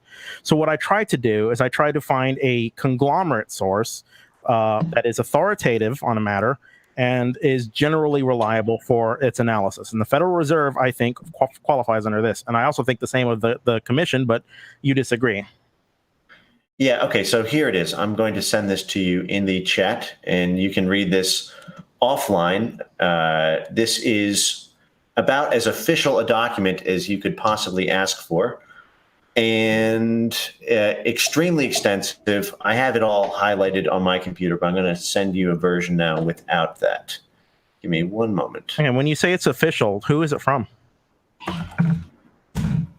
There are a number of authors who I don't recall their particular background, but when I say official, I mean it in the sense of this has references and citations on, it is hundreds. Bias, it's from the American Enterprise Institute. That has a conservative bias. No, hang on. Of course it is. Well, hold on a second. Okay, let me establish something real quick. I'm gonna take the mic back from you here. We don't defer to other people's judgment. That's not what I do. That's not what JF does. That's not having a fucking brain. What I'm taught, the reason that I cite this and sent this to you is because there are facts here that are useful for you to do for your own independent collaboration. Sure. I do not, when the Obama administration or the Trump administration comes out with a press release about why they think something, I don't take that as gospel. I don't think of news as authoritative. I think of it as leads. I said authoritative here in the sense that this is something that has multiple authors, was months in the making, it was a widely circulated document. You asked for a comprehensive. Yeah, but what I'm wondering is, why would I go with the dissenting opinion? Because this is a dissenting opinion. This isn't the majority of the opinion, right? You're using the same source I am. You're just using with the dissent. Why do I go with the dissent? I think we lost Frame Games. Well, Jay, maybe you can help me understand this, because you are a researcher, you're a biologist, you're a PhD, to your credit. Why would I go with a source that is in the minority? You're making it about source, but it's not so much about source. What I would say is, do you have facts? The question we're trying to resolve is, do anyone here have facts about the racial constitution of the population that were failing under the loans of banks, specifically under CRA? I don't, but I mean, I don't think that's something the commission really looks for. Frame Games, are you back? We lost you. Now you're back. Okay, I'm back. All right, great. Since my mic is spotty here, let me get this off and then you guys can respond to it. Yes, sir. There is a threshold consideration that we need to get on the same page about before we move forward with this conversation. One, is it when there are facts that are stipulated, does it matter to you what the source is if you can independently corroborate them? I can't independently corroborate anything. Okay, so let me ask you a sample question here. If there is cited in this document the fact that Bank of America had an explicit policy at several of their branches that if there was a racial minority candidate for a loan in certain majority minority tracts, that they would not decline the loan unless it went through 3 layers of oversight. Now, if that fact was cited in the report and it was stated on record by executives at Bank of America, would that be a reason to discount the report? Do you understand what I'm saying? I can go through this with a million of these points. But I don't think that's necessarily I don't think that's a reason to discount the report. I think it's a reason to contextualize it with everything else in the report, right? Because that speaks specifically to banks under CRA regulation. And the banks under CRA regulation only constituted something like 5% of all the subprime loans. Well, no, you're talking about the loans, not the banks. This applies to every bank, except there are banks, the smaller you get in tier, then the more, the less onerous the regulations are. I mean, you have to understand, CRA is not like some little tiny law. It's massive. You have entire departments. You have whole divisions of a bank that are dedicated to CRA compliance. Yeah. Okay, it is a big deal when the regulator comes. You have a staff who leads them through. You have your entire year's worth of reporting data to try to get a satisfactory or higher CRA scorecard grade, because otherwise you can't do business. Do you understand the implications for having a non-satisfactory CRA rating? You don't get mergers approved. You can't open branch locations. I mean, I can go through this time and time. It sounds to me like, do you understand what a CRA like benefits agreement is? Like, do you understand what banks have to do when they open up a new branch location? Yeah, it functions like a franchise. They're going to be giving you money. It's for the express purpose of making these loans. Who are they giving the money to? From other, I'm sorry, it's allowing from other banks. No, what I'm saying is it's payoffs to mortgage giants, the Fannie Mae and Freddie Mac. I'm not sure I understand what you're asking. No, I'm saying banks like Citi or Bank of America or Countrywide or any financial institution, any financial lender who's involved in real estate. So, I mean, let's just zip up that first thread. You asked me for a source that you could go to try to get familiar with the other side of the argument. Yeah, sure. One which your biased news sites would not have gone into. Now, in the document that I cited to you, I freely admit it's AEI. They're biased. I don't defer to that, though, and I don't digest it, lock, stock, and barrel. But what I'm trying to do is give you an opportunity to do research that would get you approximately on the same page of those who. I mean, I'll go over it, but it's not just AEI. And I think it's worth pointing out, you're using the same source I am. You're just using the dissenting opinion from it. Dude, I have more sources than you could possibly fathom. Okay, I have you asked for one. Do you want me to give you? I could snow you with shit. Well, I mean, I've got folders and folders on. Yeah, give me them. I mean, I would love to read them. I mean, I'm not saying I'm right. I would love to find out all the ways I'm wrong. Okay, I'm happy to do that. But, we could also talk about it right here. Well, okay, let's talk about it. But I'm just wondering why you gave me the same source I already used. You already used this, so you're familiar with this. I'm familiar with the original source that said the banks under CRA regulation were not a significant contributing factor into the crisis, that it was specifically CDOs and credit default swaps. And you think that's what this document says? I think this is the dissenting document. It says it's the dissenting statement.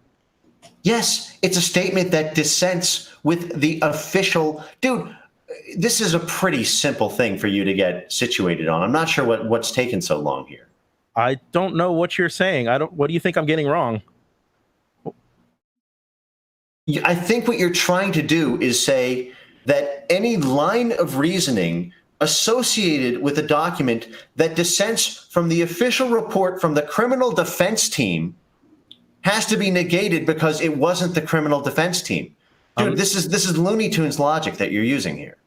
I'm asking why I would go with a dissenting document. You don't go with it, dude. You literally asked for a comprehensive set of sources, or at least as many as you could get in one document.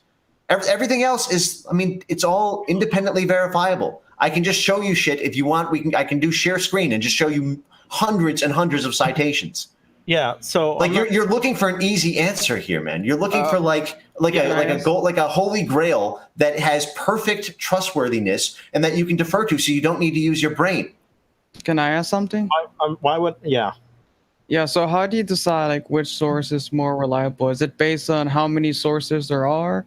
Which one makes more sense? You independently verify. Why are we getting fixated on this? Oh, he's actually bringing up a good point. How do you independently verify if you don't have the technical knowledge to independently verify? I'll give you some quick examples. All right. I already cited one for you. Okay. That was in the context of Bank of America having 3 layers, 3 tiers when it comes to loan applicants of one race and none for the other. You could also, when they cite statutes, you know what you could do? You could turn to the statute. And guess what? I've done that. Okay? You could go through this time and time again. Do you need things to be this easy for you to actually go in deep? Yeah, I'd like to have things broken down easily for me, like a commission that tells me what the cause is. So why are you here? It sounds like you're not actually using your own brain, and you just want a commission to tell you. Why would So this is a fundamental disagreement we're going to have about the nature of, I guess, confirmation bias. I don't understand why I would trust myself to interpret this data if I'm not an expert. Yeah, dude, I'll tell you what, I don't trust you either now. Oh. I'm starting to get the sense that literally no thought that you've had has been an original one. It's amazing here. I mean, it's like, I mean, just in the sense of being brave or having like a certain amount of chutzpah or hubris, or show me your arrogance, man. Show me like a thought that you've had that you've trusted yourself to make. No, why would I do that? Yep. Oh God, man. The Liberal Sanity Project. Yeah. Yes, sir. Did you just, I said, you are the problem in this society. You're saying, I want experts to tell me what to think. You are literally giving a pedestal to hearsay.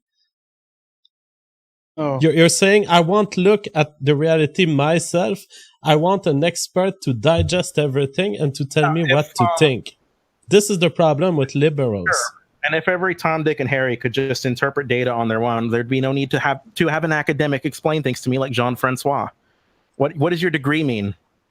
It means nothing. I would wipe my ass with it. Well, I think that's really sad. Okay, well, wait. I got one.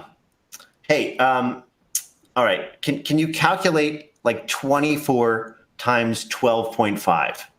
Using a calculator?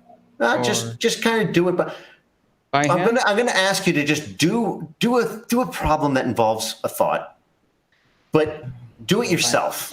Okay. Do it without someone, authoritatively giving you the answer. Okay. See if you can trust yourself to do that. Sure. In a while. Well, I've got it. It's 300. It's but I think you're missing out on the nuance I was trying to explain earlier. I have the technical proficiency to calculate what 12.5 times 24 is. I don't have the technical proficiency to interpret world-changing data as far as how our banks function. Okay. Now, so there are a few things there, because this is amazing. I don't think I've ever been in a conversation before with somebody humble enough to admit that they're stupid. No, because this is not humility. I see it. I'm going to be honest. Like, this is like this is probably like the world's most elaborate appeal to authority fallacy I've ever seen. It's like, not only do you not have the authority because there's no authoritative document, including my own, but I don't have the authority. And so we are now dealing with an unanswerable question. It's like one of these things where, like, it's like a rain delay or something. Like, we're never going to actually talk about it because you need a source. But I've given you all of these sources. We can talk about the statutes. We can talk about firsthand testimony. I can give you congressional records. I can show you the White House archives of speeches. Okay. What would you say? All of that stuff. What would you say if I looked at all that data and I concluded that it was flawed methodology and it was biased, and I know the real numbers, and the cause of the Great Recession was really white people? Great. I would love to hear. You know what I would do? I would poke at it. Okay. I would say, great.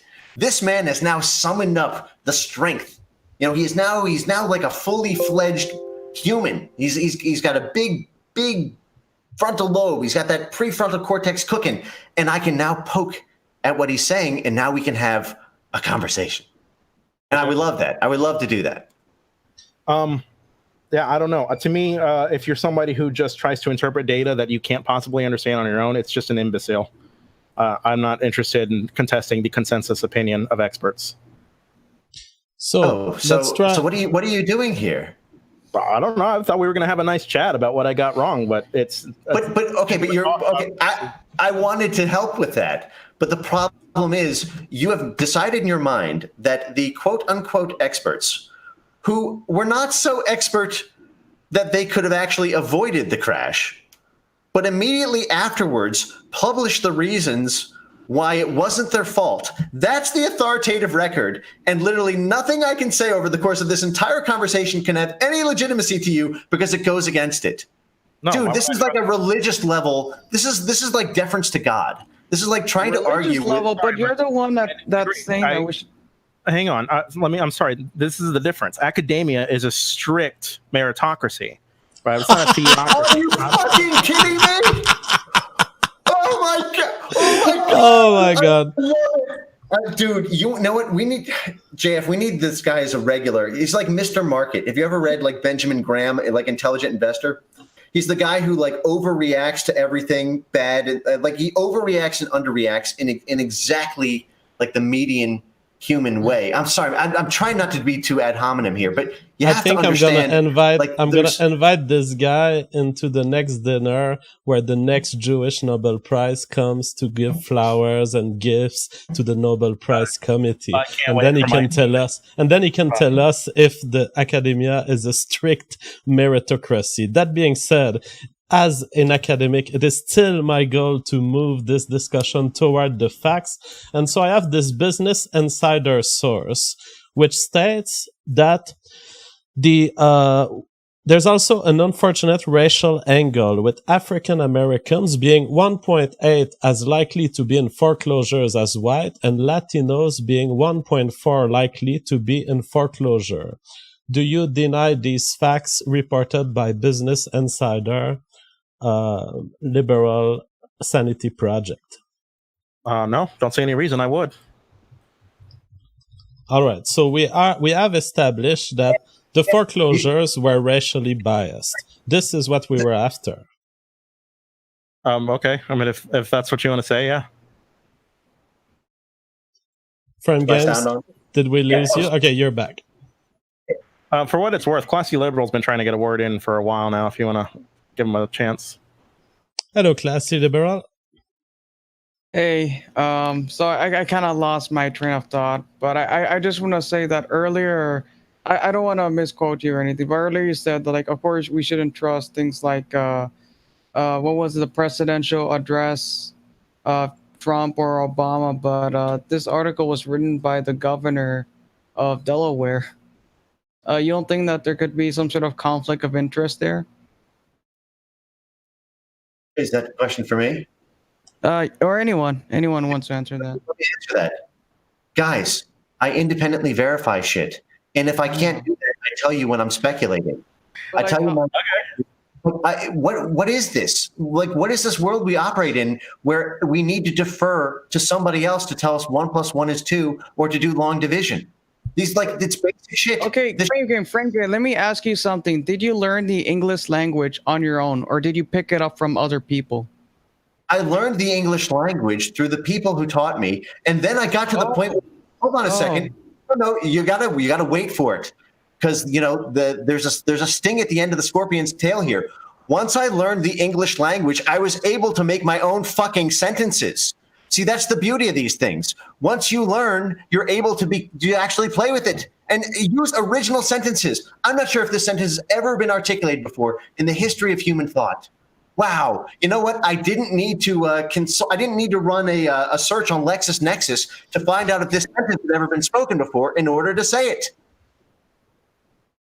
Okay. I mean, it seems like that's a good recipe for getting a paper kickback for all kinds of grammar errors. Are you kidding me? Dude, But if you have a working knowledge of grammar, then you're not going to fuck up the grammar when you do it.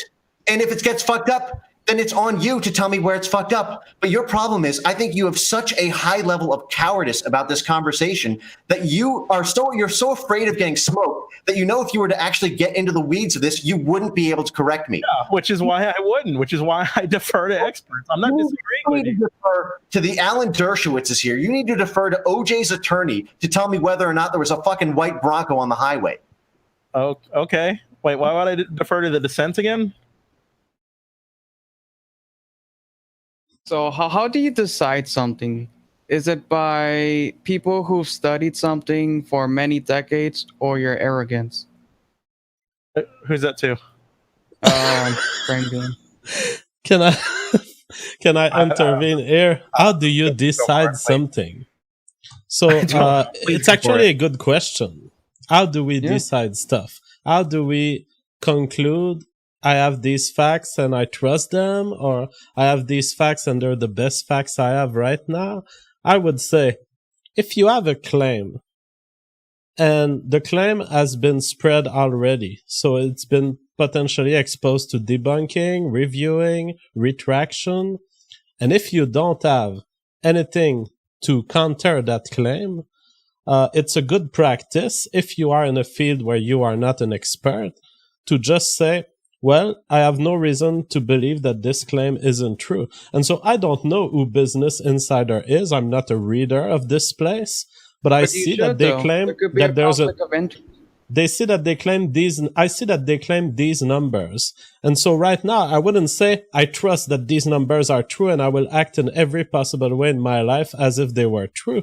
But I can certainly go on in life and say, I have a solid claim here with quantified numbers, and I've not been given a reason yet to believe that they are untrue.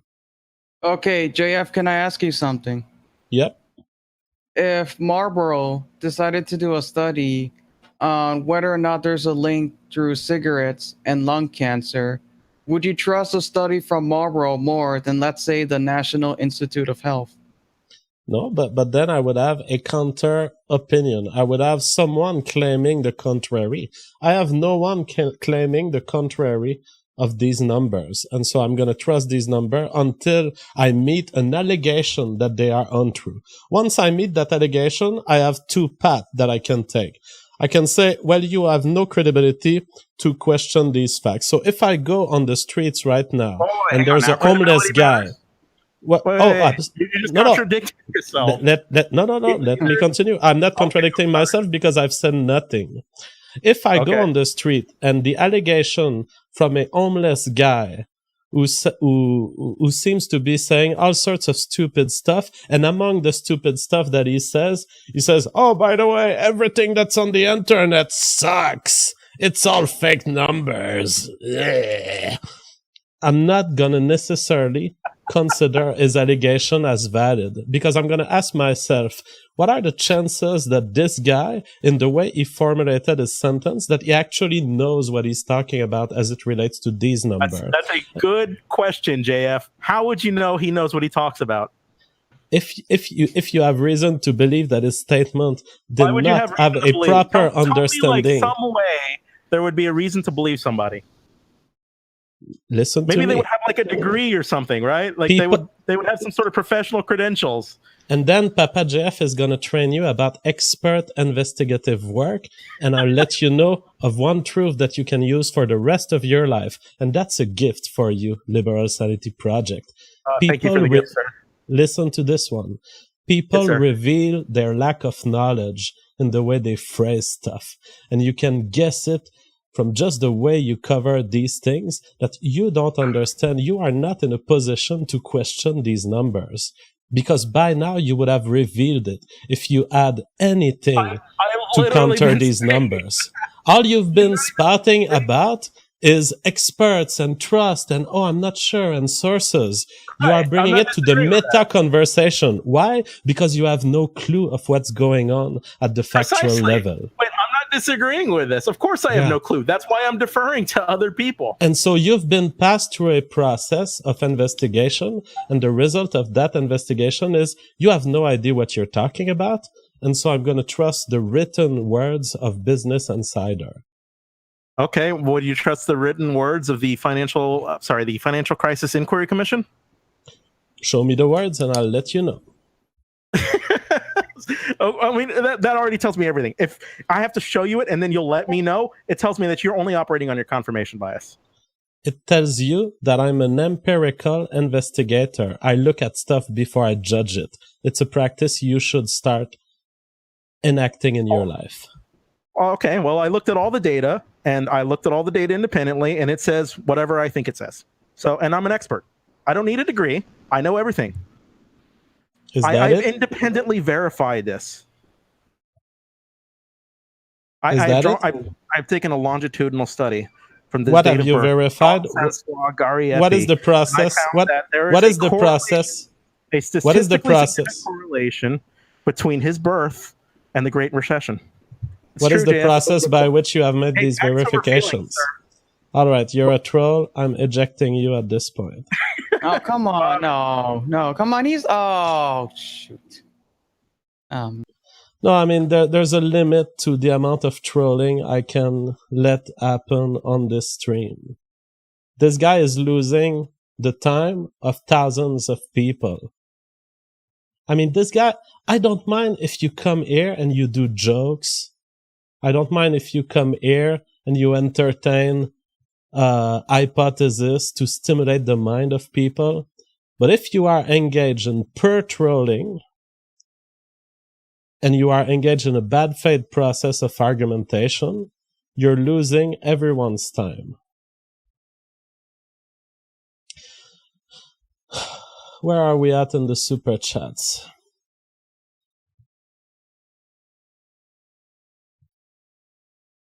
Sean Taylor says, source never discredits facts. Absolutely. Versdold says, I think this guy doesn't read his sources. I think he reads articles and then quotes the sources they quote.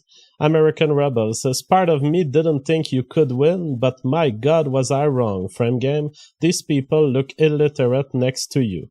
Honorary. MD Dan, $10, thank you so much. He says, Jeff, this is my first ever donation to you. Congratulations on your total and utter dismantlement of Liberal Sanity Project in your previous stream. Keep up the stunning work. Level Best says, this might be the best public space episode. I wish I could physically eat this because it would be as delicious as foie gras. Lee McDabney says, this is your brain on Reddit. No, but what we've seen from Liberal Sanity Project is a stunning admission. Yeah, Frame Game, your microphone has dropped. When you're back, we can take you back, but let's see when you figure that out. What we've seen is a stunning case of expertismism. Let's call it that. Expertismism. And talking heads, back in the days of traditional TV and French TV, these guys were all over the mainstream media. People who would come and quote experts and say, oh, this expert is not credible, or this is a think tank, and this, that. The thing is, someone who's truly interested in knowledge doesn't care about who's bringing the knowledge. Unless you read the conclusions of people, which you should never read. The conclusion of a work of academia or a work of economic thinking is just a way to frame your brain, to understand what is the author trying to tell me. But the facts is what you should stick to, and the facts are independent of the source that brings them. Anthony Cavallo says, Frame Game just checkmated this guy, completely blew him out of the water. Rex Luna says, academia is a strict meritocracy. I can't breathe. Sean Taylor says, JF, stop. They're already dead. How's the News Network sends $50. Thank you so much. He says, Frame is an awesome Jewish attack dog. Get this, moron Frames. Sarah Sanderson sends $10. Thank you so much. says source fag, demands a source just so he can discount any source you give that doesn't cradle his bias, and then tap dance in victory. You use that source. Guess I win. Lol. Cirrus Irina says, I wish Frame Game was one of the Jews that run our world. At least he knows how to humiliate liberals. Great show, JF. Bravo. Intergalactic Lebensraum says, these people are disregarding the content of the arguments in favor of who said it. How does someone feel confident in this line of reasoning? Yosemite Sam says, liberal sanity project has become a waste of time. Absolutely, and the waste was cut off like a cancer, expelled from the body, properly digested by the remaining immunological reactions of the body, and finally cleansed from the public space. Miss Juju Pen says, this guy is independently verified as a brainlet. Frame Game, are you back? He says, no. What the fuck is happening, Frame Game? Anyways, we had a good show. We had the occasion of getting this conversation going, although it was not perfect, and Frame Game had problems with his microphone. But Frame Game says, I wanted him back.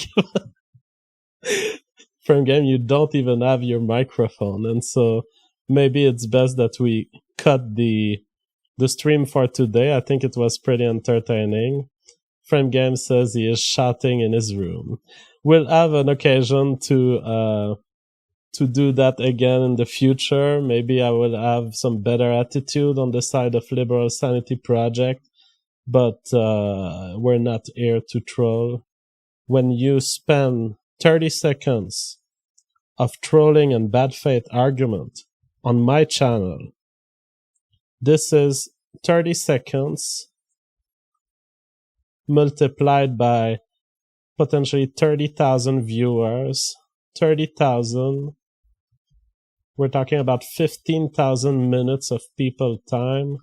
We're talking about a total loss in human work and intelligence of 250 hours.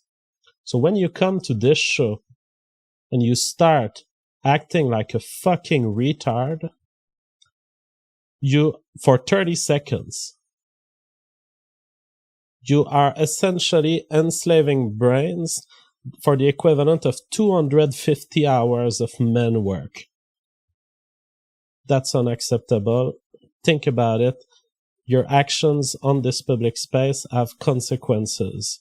And imagine a guy just being forced to work with a rock tool for 250 hours. 250 hours at 40 hours a week.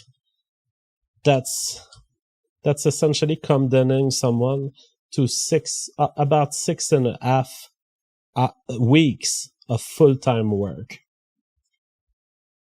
I won't let it happen ever on the public space.